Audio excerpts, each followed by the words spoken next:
Good morning, sir. I'm Marian Angel Mgonoy, and our topic is designing a qualitative study, and I'm discussing the problem and its background. First is introduction. Introduction is nag-focus siya sa whole idea sa inyong research or summary. And second is purpose of the study.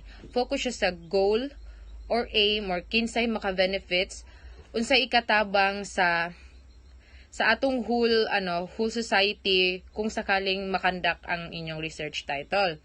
And third is the statement of the problem. Kung unsay issue ang na-address sa inyong research, like for example sa amo is lupong tagapamayapa, ang ma-address niya is mga problema sa barangay. And fourth is scope and delimitation. Kung asa ra taman ang inyuhang study, dadto ra mo dapat mag-focus. Fifth is significance of the study. Kung aha siya makatabang, aha siya maka-benefits, it's either sa community or sa tao and etc. And lastly is the definition of terms. Definition of terms is important words na dili familiar sa mga readers or sa mga nagbasa. I like that. Thank you. Good afternoon, everyone. Good afternoon, sir. I am Donajing Daniel, and I am the next reporter.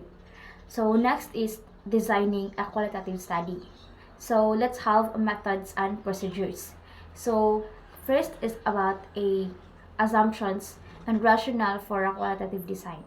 So let me read the definition first.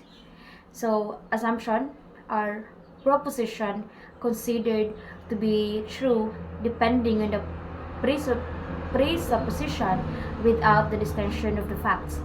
Also, assumptions of the study are facts presumed by the researcher to be true without actually being verified. Also, assumptions of a study is important because it is also served as the foundation of a credible and a valid research work. Assumptions also basically beliefs or views, ideas that we hold to be true. Also, we open with a little or no evidence, not statistically tested when we talk about research. Also, beliefs beliefs about variables, and lastly, based on the beliefs, assumptions are attempted to be discovered the correlation. So let's have the rationale. So rationale of the study is part of the introduction. Tas na-locate ni siya sa last paragraph sa introduction, which is muna siya ang rationale study. So kaning rationale of the study, gidiscuss dadto sa introduction ang mga ebidensya. So bali gidiscuss og ebidensya which is naadjay problema. Tinuod ang problema, existing ang problema, it is factual based sa mga studies, article, and literature. So pag-abot sa last paragraph, which is the rationale of the study, atong i-present dito kung unsa ang mga rason, unsa ang atong motivation or kanang nag-motivate sa tuwa para himuon nga study. Rationale of the study, it is state, gihatag, giingon, kung unsa ang mga rason nganong magibuhat nato ni na study, nganong gikandak nato ni na study. Dito to i-state sa last paragraph. Bali, gamiton nato tong mga ebidensya, mag-summarize nato ang nasa introduction. Gihimo nato og bali mo natong gihimo nga rason para buhaton or i-conduct nato ni nga research study. So next is number 2, type of design to be used. So I have the title, Effects of Online Modality on Students' Academic Performance. So example nata experimental design, mo na siya ang first design. So first, i-manipulate nato ang independent variable which is ang online modality. Second is mag-random tag-assign sa mga participants into groups. So natay group A and group B. Sa group A, na experimental group which is ang online class. Sa group B, we have the control group which is ang face-to-face. Third is i-measured ang dependent variable which is ang academic performance, para malantaw nato ang iyahang effect. And next is the non-experimental design. So sa experimental design atong gi-manipulate dadto, but there is a non-experimental design walay manipulation of variables Ang buhaton lang is mag-ask sa students if they are online class and get the record of their grades. So, diri ga-observe rata sa objectives. So, next is we have number 3, the role of the researcher. So, first is to prepare the manuscript of the research and project study feasibility being undertaken. So, diri kailangan nato mag-submit first og proposal and ang full manuscript. Second is to discuss, consult with the research professor, research advisor regarding any concern of the study. So, diri importante nga natin communication sa atuang research advisor para magaydan ta pag-conduct sa atong research kay ang ilahang role sa atoa as a research professor and research advisor is to guide sa atoang research process. Next is to gather, evaluate, and assess related literature and write about the theoretical background pertaining to the approved topic. So, at least 70% of the work is done through evaluating and also na atong research advisor to guide unsaon pag-evaluate sa related literature. So, number 4, to consult subject matter expert, statistician, and language editor. So, this will polish our paper kay in case sa atong study, need og statistician and language editor para ang atong manuscript is mapolish. So, 5 is to collect, process, analyze, and interpret the data. So, diri, magbuhat tag questionnaires para sa atuang respondents when we gather the data. So, first is to collect, then process, then analyze, and interpret data also with the help of statistician. So, 6 is to formulate conclusion and featured collection. So, final part of the paper need to mag-formulate conclusions based sa atawang research being conducted and future direction or recommendations for the future researchers. 7. To incorporate the suggestions, comments, and recommendations given by the research professor and researcher, research advisor, and research panelist.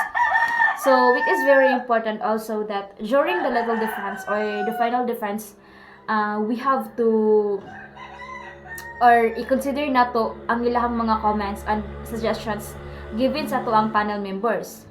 This is also to ensure that their comments and suggestions were properly taken for the improvement of our paper. So 8, to conform as the research policies of the or university or college in the pre-positions and submissions of the final manuscript. And then, lastly is mag-prepare ka og mga PowerPoint to i-present inig defense. So, number 4, data collection procedure. The study relies upon the participants and the information they can provide. The following is a description of some data collection methods, which include surveys or questionnaires, individual or group interviews, observations, field notes or diaries, narratives, documents, and elicitation. Next, number 5 is methods for verification. Verification in research refers to the process. Ga-refer siya sa mga process of checking and confirming that ang data nga na-collect is accurate, complete, and consistent. It aims also to ensure that the data being used is reliable and error-free. Verification also is often used in data entry and database management para ma-prevent ang errors that can lead to incorrect results of decisions. Last is number 6, data analysis. Data analysis consists of examining, categorizing, recombining the evidence to address the initial proposition of a study. So that's all, and good afternoon. This is the questions na dapat ma-answer sa researchers once na mag-conduct sila og qualitative method to determine what is their research problem. First, does the topic really interest me? These questions encourage researchers to reflect on their personal interest and passion for the chosen topic. research can be time consuming and challenging. So, having genuine interest in the subject matter can help maintain their motivation and engagement throughout the research process. Next questions: is this a problem that requires scientific inquiry? Researchers assess whether the chosen topic is suitable for scientific investigations. This involves considering whether na ilang topic is relevant, significant, and whether it can contribute to existing knowledge or address gaps in their literature. Third is, are adequate resources available to investigate the topic? Researchers need to ensure they have access to the necessary resources such as funding, equipment, materials, and access to participants or data.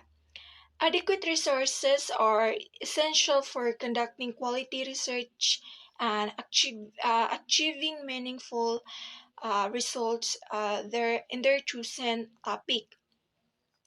Will my research questions or the methods I will use lead to irresolvable ethical problems? Ethical considerations are crucial in research.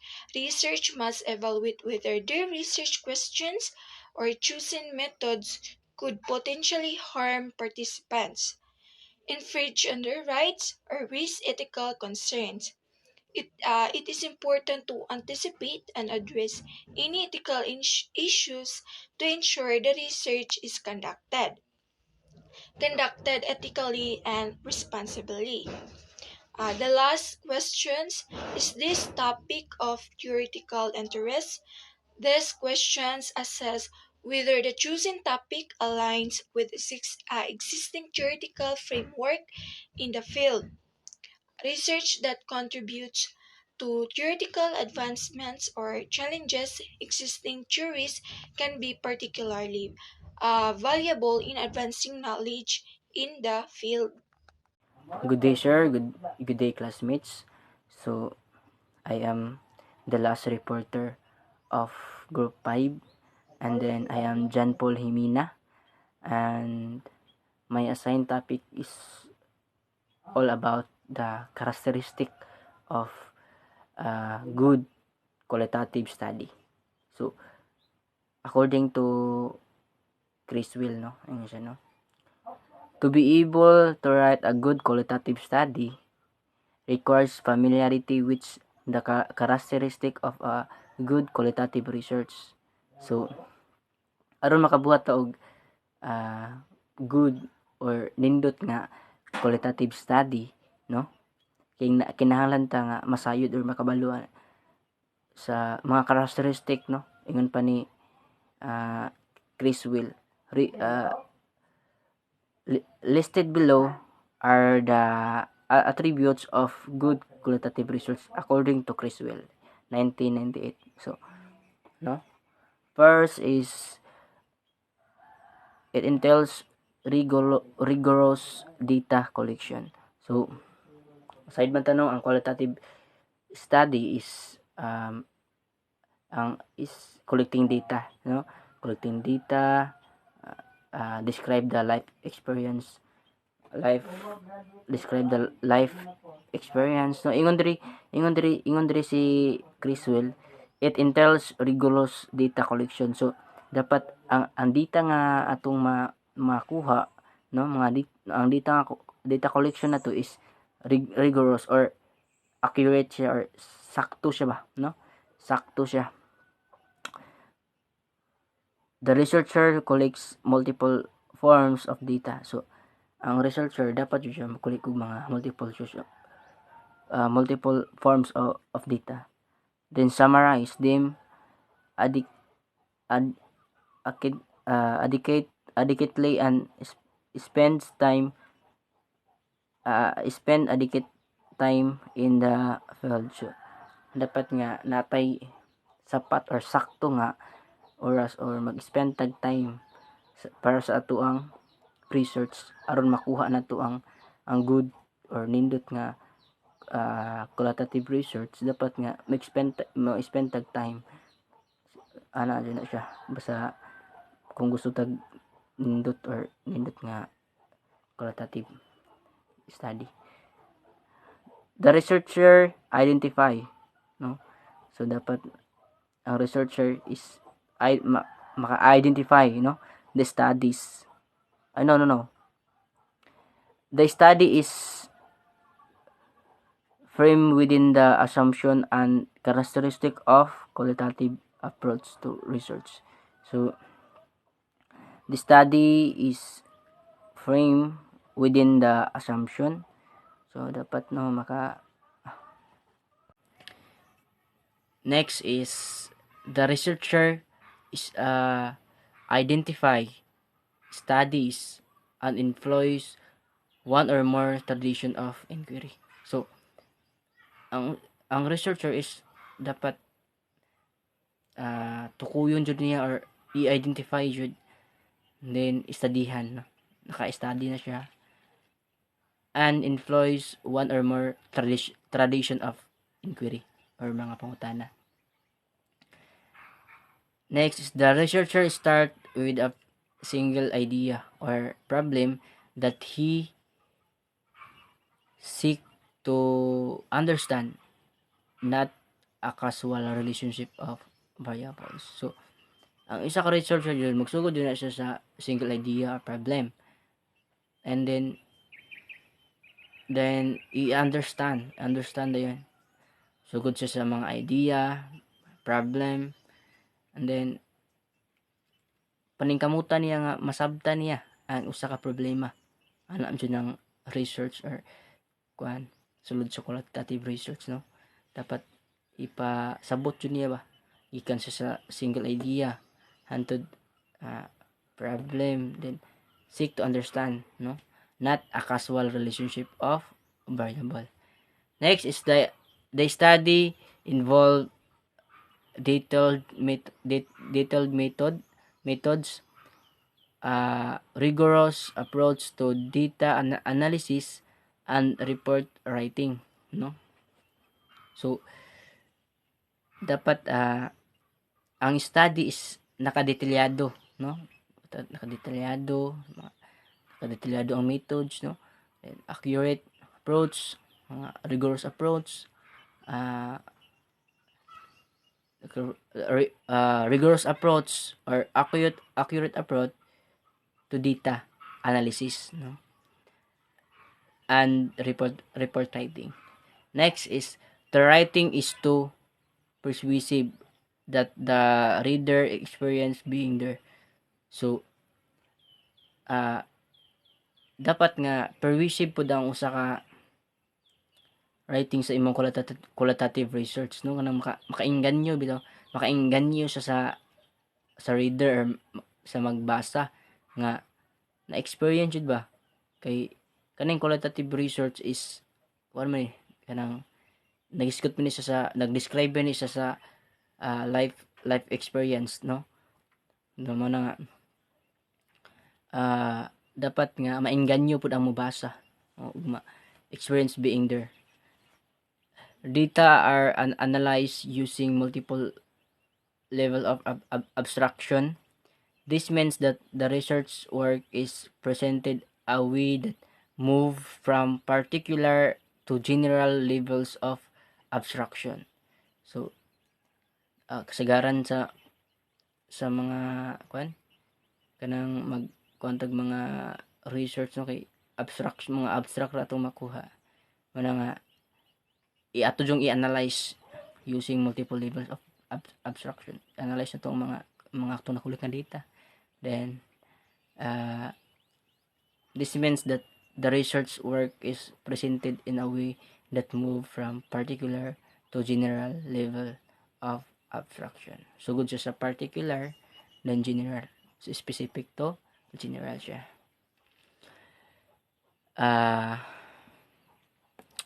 The writing is clear, engaging, and full of unexpected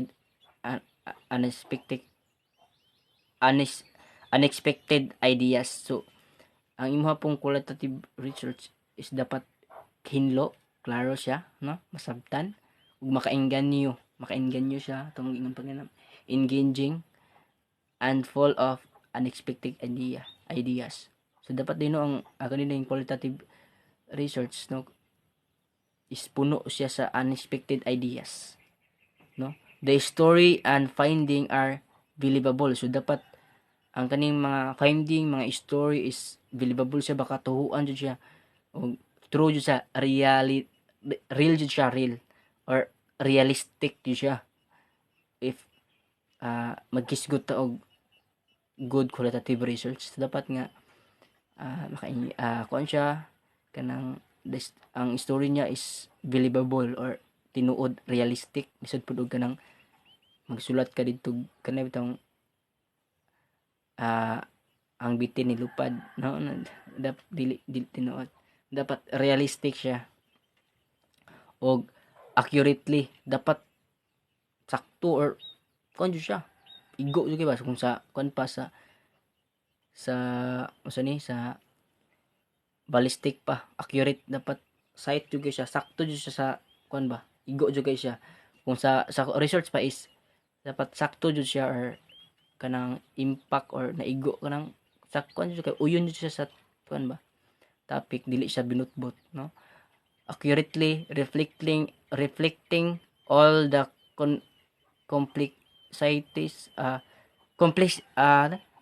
complexities that exist in real situation. So dapat naa jud sa may tabo sa real situation, no? Kung kanang isa ka qualitative research, dili siya binuang or dili siya kanang tumo lang, kundi nag-discuss siya og realistic situation. Thank you.